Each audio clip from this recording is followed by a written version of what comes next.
As part of our overall national response to this new outbreak, I am now directing medical officers of health that all cases, confirmed cases, are to be managed in a quarantine facility. Now, this is different to how positive cases were managed when we were last at levels 4 and indeed 3.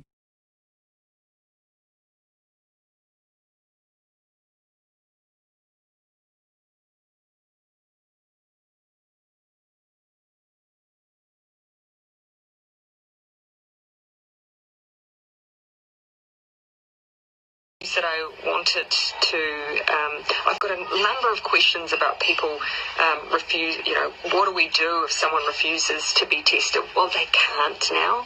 If someone refuses in our facilities to be tested, they have to keep staying. So they won't be able to leave after 14 days. They have to stay on another 14 days. So it's a pretty good incentive.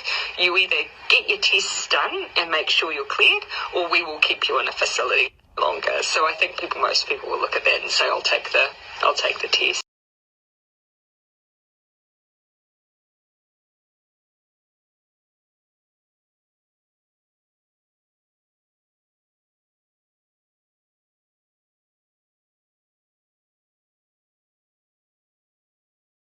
It was interesting, and if you think about what was said, what we observed was, one is the messaging around a possible further outbreak of COVID-19 began a couple of weeks ago, or about 10 days ago in fact. On top of that, there was the issue of the masks. We were encouraged to start purchasing masks to have them available in the emergency.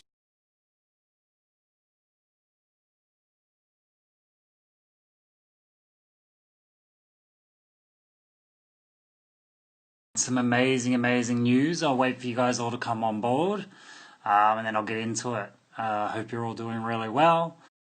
The Wellcome Trust and the World Economic Forum and other foreign and local billionaires such as George Soros and Andrew Forrest. CEPI is also now working closely with the Chinese government. Listen to this, guys, and share it out to as many as you can. The relationships between public and private spheres have intersected to such a point they have completely compromised the sovereignty of our governments. This has led to worrisome and troubling deals being struck by our states and territories, politicians and bureaucrats that have seen our Port of Darwin handed over in a 99-year lease to the Chinese government. The Victorian Premier Daniel Andrews making private deals with the Chinese government for the Belt and Roads Initiative, despite the PM Scott Morrison and former Secretary of the Department of Defence, Jane Halton, saying many times this was a conflict, okay guys? Jane Halton is also on the board of the Clayton UTZ, ANZ Bank, Crown Sydney Vault, the board of WHO and the board of ASPI. These are just a few examples of the deep links between our bureaucrats and politicians and current and former with transnational interests. Corruption is deep. That's my own words.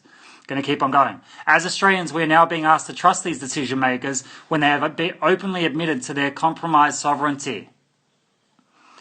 It is no doubt that the laws are designed to strike that balance between competing interests of public health and human rights will be undermined by exaggerating the risks that are truly associated with SARS-CoV-2, where both foreign interests and local players may seek to benefit from this exaggeration. China also launched trade strikes on $1 billion worth of beef and barley in April 2020 after Australia lobbied for an independent inquiry into the origins of the coronavirus. This evidences the power that China can yield over both our economic and political landscape. It is evident now that the state and territories are ignoring the operation of the Biosecurity Act, the Constitution, and the various human rights legislative frameworks and using the contagion as a platform to instill technocratic agendas that will see the police, ADF, ASEO, ASIS, DFAT, and the AFP being provided with unprecedented powers over citizens, businesses being destroyed and abolished, our economy ruined, resulting in significant increases in suicides, family violence, child abuse, mental illness, and human rights and privacy rights are gone.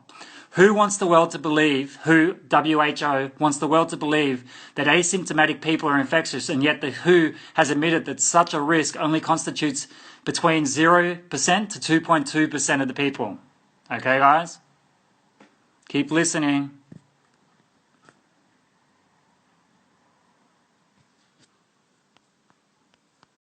And time off work is very low in regards to vaccines. And in relation to the elderly, very few deaths occurred and no data on hospitalizations were reported. This is apart from the significant issues associated with the safety of influenza vaccines and short-term and long-term reactions. In their conclusion, the Cochrane reviewers state, healthy adults who receive inactivated parenteral influenza vaccine rather than no vaccine probably have a 1% lower risk of experiencing it over single influenza seasons. It is important to note that the Cochrane Institute is the ultimate arbitrator of medical health interventions. We say that Scott Morrison and his cabinet acted beyond their powers by requesting the states and territories pass directives under their respective Public Health and Emergency Acts to direct a group of people, being aged care visitors and employers affected collectively, to take the influenza vaccination. We say that these decisions have been made with no evidence to properly support the contention that taking the influenza vaccine will reduce hospitalizations. Despite the further directive to extend it to the 13th of September